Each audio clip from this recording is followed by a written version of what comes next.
अस्सलाम वालेकुम। इस वीडियो में हम सीखेंगे डेरिवेटिव का क्वोशंट रूल। जब इस तरीके से दो वैल्यूज़ डिवाइड हो रही होती हैं और हमने उसका डेरिवेटिव अगर मालूम करना है तो उसका प्रोसीजर क्या है।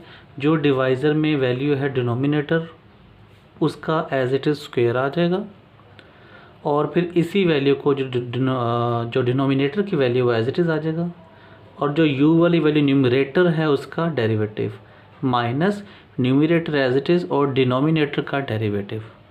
अगर आप इसको आसान अल्फाज में याद रखना चाहें तो आप इसको ऐसे कह सकते हैं, नीचे वाली वैल्यू का स्क्वायर आ गया, नीचे वाली वैल्यू एज इट इज़, ऊपर वाली का डेरिवेटिव माइनस ऊपर वाली एज इट इज़ और नीचे वाली का डेरिवेटिव। तो ये फॉर्मूला है, इसको हम सीखेंगे कि अप्लाई कैसे करना है। और फंक्शन हमारे पास ये है y equals to x square plus x divided by x minus one. दो फंक्शंस हैं, डिवाइड हो रहे हैं, आपकी बुक का क्वेश्चन है। और यहाँ पे हमें कहते हैं कि डी एक्स ऑफ वाई मालूम करना है। इस नोटेशन के बारे में हमने लास्ट टाइम क्लास में भी पढ़ा था कि अगर कैपिटल डी और इसके बेस में एक्स लिखा हो, इसका मतलब है कि आपने डेरिवेटिव मालूम करना है विद रिस्पेक्ट टू एक्स।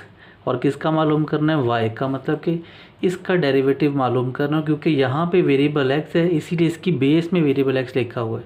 अगर यहाँ पे वेरिएबल कोई और होता, टी होता, तो इसकी बेस पर टी लिखा होता। ठीक है, तो इसको हम देखते हैं कि ये कैसे आसानी से हम इसको फाइंड आउट कर सकते हैं। Let's start the question.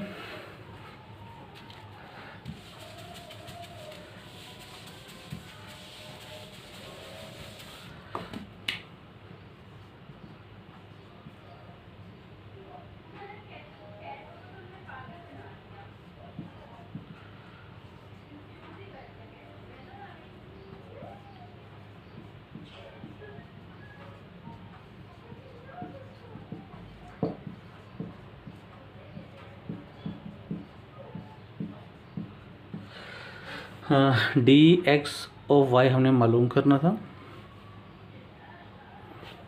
D x of Y हमने मालूम करना था। इसको हम लिख सकते हैं d by D x of y.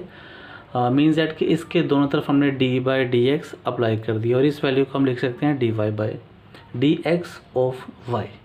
अब यहाँ पे देखें, एक न्यूमरेटर है, एक डिनोमिनेटर है, तो आप आसान अल्फाज में इसको कैसे सिंप्लीफाई करेंगे?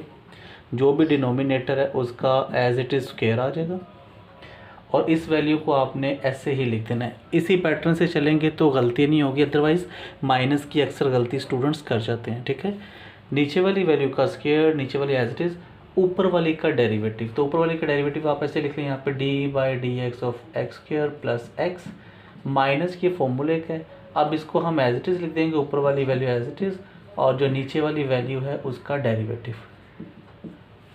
ठीक हो गया, तो फॉर्मूला हमने अप्लाई कर दिया। अब बाकी जो है इसकी सिंप्लीफिकेशन रह गई है, तो जल्दी से वो सिंप्लीफिकेशन देखते हैं किस तरीके से होगी।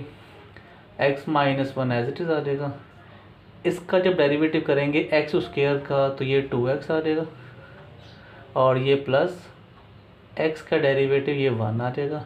ये आप जानते हैं जैसे कि x स्क्वायर है तो इसका डेरिवेटिव मालूम करने के लिए क्या करते हैं, पावर शुरू में, पावर में से एक माइनस, जब माइनस करेंगे 2 माइनस 1 तो वो सिंप्लीफाई होकर 2x आ जाएगा। इसी तरीके से D by D x of X मालूम करें तो ये D X over D X ही बन जाता है, जिसको आप डेरिवेटिव ये कह लें कि 1 है या फिर कह लें कि वो कैंसिल होकर 1 आ जाता है, एक ही बात है। अच्छा,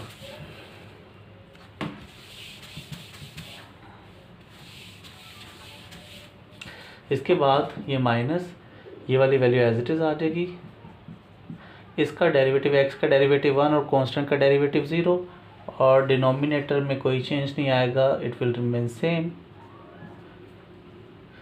अब यहाँ से इन दोनों को हम आपस में मल्टीप्लाई कर देंगे तो ये हमारे पास आ जाएगा 2x स्क्वायर, जब इसको मल्टीप्लाई करेंगे फिर plus x minus 2x minus 1 और इधर से ये तो खाली 1 ही बच जाएगा, ये वाली वैल्यू। तो 1 को अगर हम इससे मल्टीप्लाई करेंगे तो कोई फ़र्क नहीं पड़ेगा, बट इस माइनस की वजह से इन दोनों के साइन चेंज हो जाएंगे। तो ये आपके पास आ जाएगा minus x square minus x और इसको आपने डिवाइज़र को एज इट इज़ यहाँ पे प्लेस कर दिया। इसके बाद जो वैल्यू सेम है हम उनको कलेक्ट कर लेंगे, जैसे कि ये x की वैल्यू पॉजिटिव है, ये नेगेटिव है, तो ये कैंसिल हो जाएगी और यहाँ से ये माइनस 2x आ गया, इसको मैं यहाँ पे लिख रहा हूँ माइनस 1, क्योंकि ये सिंगल वैल्यूज़ बच गई हैं। ये जब कैंसिल हो जाएगी, ये वाली वैल्यू ये वाली वैल्यू, तो और कोई एक्स की नहीं बचेगी। तो ये -2x आ गया, कांस्टेंट वैल्यू एक ही है वो आ गया।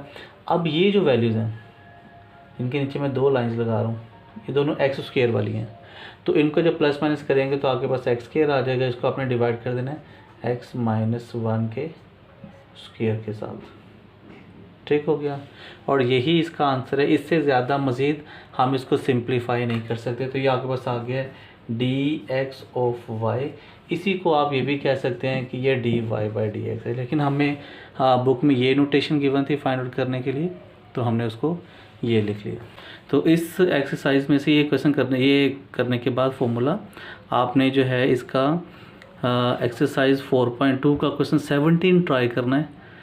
इससे आप ये जो मेथड है, ये जो फॉर्मूला है क्वेश्चन रूल का, ये अच्छे से समझ जाएंगे। जब ये समझ जाएंगे आप मेथड इसका, तो फिर चाहे किसी भी बुक से कहीं से भी उठा के सवाल आपको दे दिया जाए, आप उसको आसानी से सॉल्व कर लेंगे। ठीक है, बाकी इंशाल्लाह हम अगले लेक्चर में पढ़ेंगे। अल्लाह हाफिज़, अस्सलाम वालेकुम।